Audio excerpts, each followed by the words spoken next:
Guys, it's Suzy, and in this video we're going to talk about some tips for maximizing the Canvas gradebook.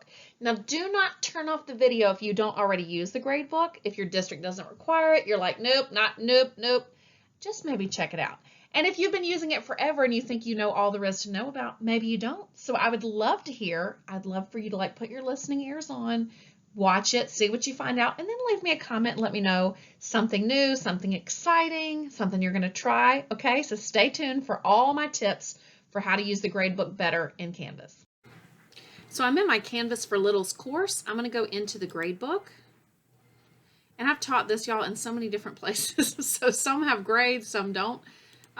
Let me show you what the gradebook typically looks like, and then we'll go back to individual view if I could actually get it to go. There we go. Come on now. There we go. I had gotten an individual view, which I'll show you how to get there on purpose. So if you want to look at one student's grades, then you'll go to view, or excuse me, to gradebook, and then individual view, and you can see a single student with lots of options. That's what I was just in. And it's pretty much, you know, if I'm going to print a progress report for one kid, or I want to show one parent, maybe I'm in a conference and I need just one parent to see grades at a time. I don't want to be showing my whole screen. Maybe I'm not printing anything. I just want them to see their kid. I can get that individual view pulled up. So we're going to look at 3 different areas of the gradebook tonight. We're going to look at what these buttons do up here. We're going to actually click into an individual assignment for the whole group and for a kid. And then we're going to look at these little settings here. And then as a little quick tip, we'll look at also some keyboard shortcuts. So first of all, people call this the hamburger, the 3 lines.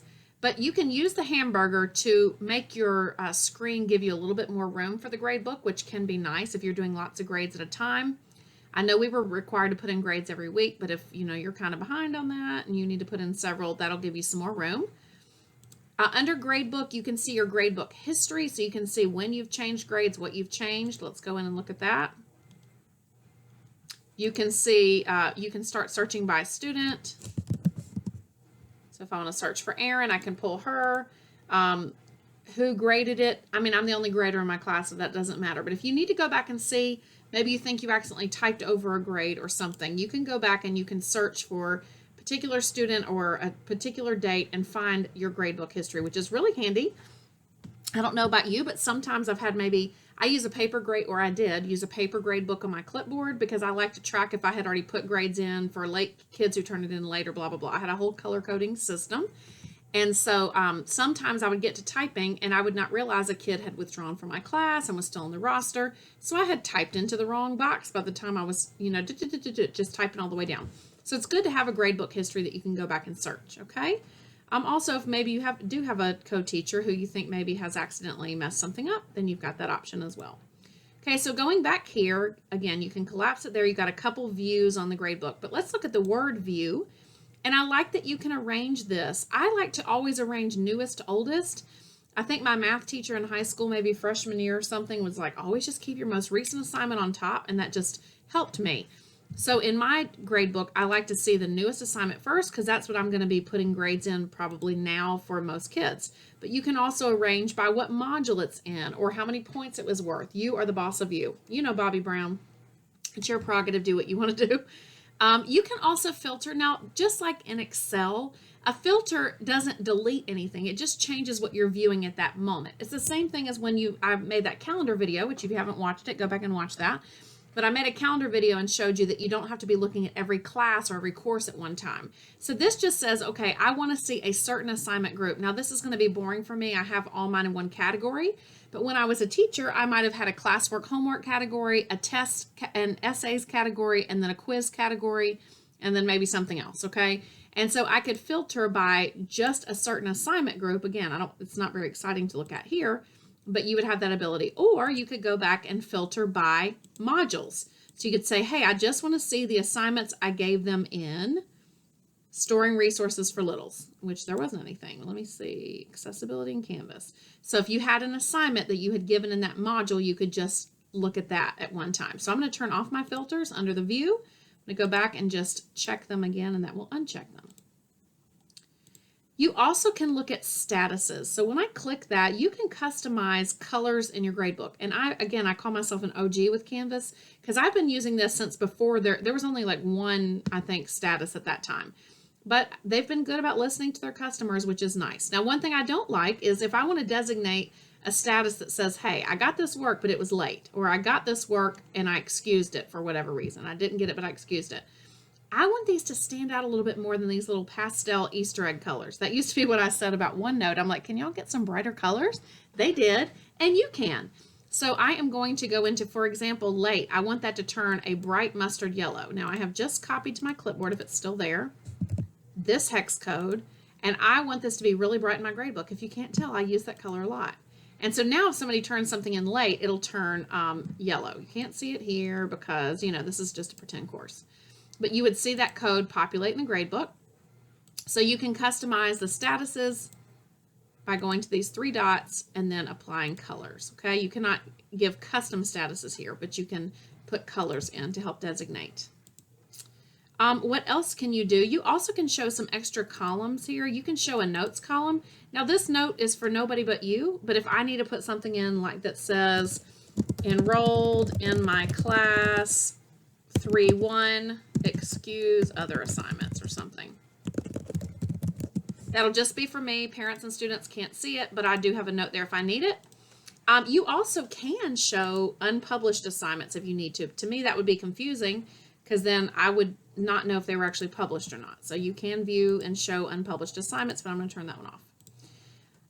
Also underneath the Actions tab, so again, we're just continuing our tour of the top left corner here. If you have a student information system, you can sync to that. It's probably already turned on, but if you need to do a manual sync, you know, you've just put in a bunch of grades and you want to sync now, you could try that. I do not have a do not have a SIS I'm currently connected to, and you might just be using the gradebook for your own posterity. So you don't have to do that, but it's an option. But one option I do like here is the import feature. So I used to give quizzes in Socrative, or maybe you're giving quizzes in Newsella. If you can find a place to export the grades as a CSV. So CSV is just a really simple Excel file, just doesn't have as much information on it, as much capability. If you can find a way to get that, if you'll click on import, you can pull in grades from another system straight into your gradebook. And when you get good at that, it'll actually be faster than typing them all. So it even tells you here what the CSV file should look like. I've already clicked on that, but not there. So when you click on that, I know I'm only showing part of the screen because I'm protecting the privacy of one of my partners. But anyway, it'll take you straight to showing you what columns need to be in the gradebook, etc. Okay, so you do have directions there on how to format the CSV if you wanted to upload directly to your gradebook, which I do think could have potential as a good feature if you're trying to save time. Okay, so that's our whole top left corner. Just a quick little detour. If you'll click anywhere you see this keyboard icon, you will see shortcuts for that particular menu. I showed them to you in SpeedGrader on another video. Again, go back and look. But you will see that if you want to sort the grid by this column, you can type S. You know, it gives you some different options here for what you can do. So if I type S, let's see. If I'm clicked in a column and I do S, whoop, not in the column. Y'all, I'm a bad demonstrator. If I click right here and I type S, yes, okay. So I just clicked, but made sure I didn't click a linked thing, but I just click in the gray area of my column, then it now sorted by that column, okay, which could sort it here because I have no grades in it, sorting alphabetically, but it could sort also by grade or whatever. So you have the ability to do some keyboard shortcuts. Keyboard shortcuts really do save time as I find myself using them more. What else do you have here? I didn't find the search to be very functional. I'm just going to be honest. I'm going to go into settings because this is another quick one, and then we'll deep dive into some other changes that you can make to your gradebook. Late policies, if you want to live on the edge, I think this is kind of risky. But when a kid turns in something late, if you know you want to go ahead and say take off 10% a day, then I'm going to say not automatically apply grade. But I'm going to come down here to the one that says automatically apply deduction. And I'm going to say 10% a day, but down to a 70 or whatever it is. Okay. I don't really want to automate that if it's me, but you have the choice to do that. And you can say by the hour, no, thank you. Or you could say anything that's missing, I'm going to go ahead and put a 50 in. Some districts have asked that teachers do that. or a 70 or whatever it is. So anything that's missing goes in as a 50 automatically. So you do have some options there. I'm going to turn these off. And then you do have a grade posting policy as well. If you want to be able to work on grades without kids looking at them, you can manually post grades. I always have had mine automatically post, but you be you. And so you have those choices as well. I'm going to cancel out of any of those changes. Now we get into some things that you may not even realize are there because they don't have a menu button. So unless you've accidentally clicked, you don't even realize these are here. So one of the things is when I'm hovering over a column, I can click the 3 dots and I have all these options. How do I want to sort this column? Do I want to go to SpeedGrader and be able to look at the column? Do I want to message students who? That's a great one. Who haven't submitted, who haven't been graded. Their score was less than or more than. Okay, I can click that again. I can go to, excuse me, let me go back to this a minute. You also, if you're in, I'm in a free account, but you also should have the option to say message observers of students who, unless that's still like, just ignore me saying that. We had to do a workaround for it for a while, so it may be gone, okay? Just ignore, pretend I didn't say it. If it is there, you can leave a comment on this video and tell me where you found it. 3 dots, message students who, you can curve grades, you can set a default grade. This one's a moneymaker, y'all. There were times that, let me go back and do my workflow the way I did it.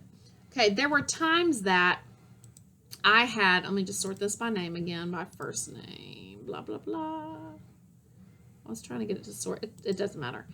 There were times when I would try to be really good about, I did try to be good, about going ahead, even if I wasn't going to have an assignment completely graded, like it was a packet or it was an essay or something that was going to take me a while, I would at least put in the zeros so the parent knew that so-and-so had gotten a 0. And then I would have to go back and fill in the rest of the column with whatever grade. Well, if it was a completion thing, which I didn't do very often, but I sometimes did, then I could click right here and say set default grade 100. But then I'm not going to tell it to overwrite my already entered grades because I wanted all of these zeros to stay where they were, and then I'm going to set the default grade. So now it would fill that whole column with a 100 except for the zeros because I told it not to. But you could, again, check that box. I used to also have a code in my regular grade book, which was not Canvas, that said GRDG for still grading, and that just was kind of like a hey, be patient code. And in that case, I would have said overwrite everything. Except the zeros I would have had to just kind of keep an eye out for. But I love that default grade. If you're not using it, tell me in a comment down below if that was game changing. You can also hide grades if you need to. It says students will not receive notifications or be able to see blah, blah, blah, blah, blah. So you can put grades in and then you can hide them.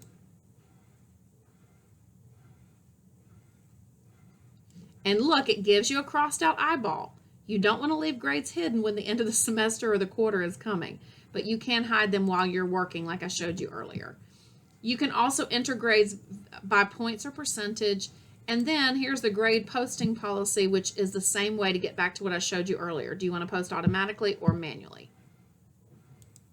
In addition to all of that, but wait, there's more.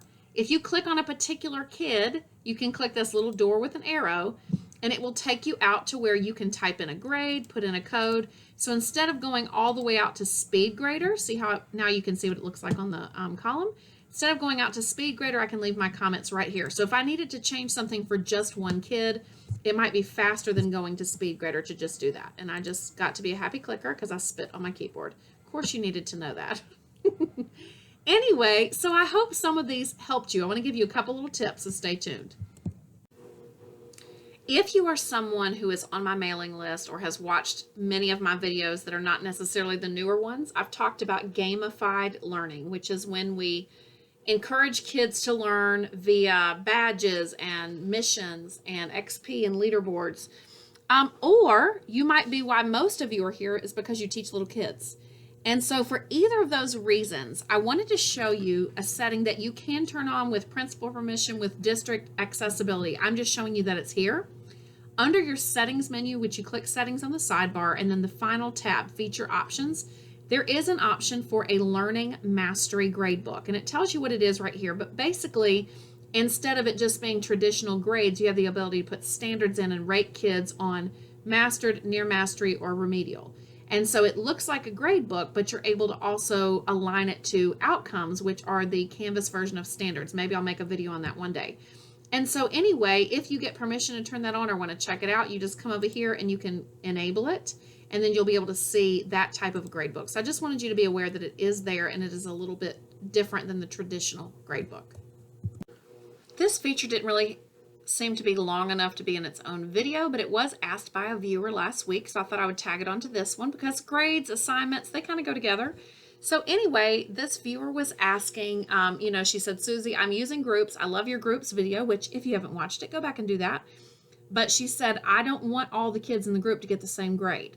So you have the ability to use groups. And again, groups are something you set up under people. So go check out that video. It's a full thing. As people say now, it's a whole mood. I don't understand the words of this modern era. But anyway, so I'm in an assignment I've already created just to show you this. It was not a group assignment before. I'm in edit mode. And I'm going to scroll down and you will see a checkbox that says this is a group assignment. Now, after you've assigned something, you can't go back and change this, okay?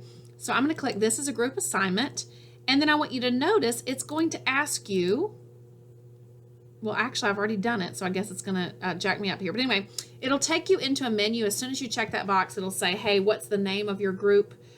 Choose a group set. And we've already set those up in that other video. But here's what I wanted to show you. By default, when kids are in a group together via the People tab, when one person submits and you grade it, or it's automatically graded or whatever, the same grade goes to all the kids. That's usually what we want to have happen in the group. But if you need to assign grades individually, you have a checkbox for that.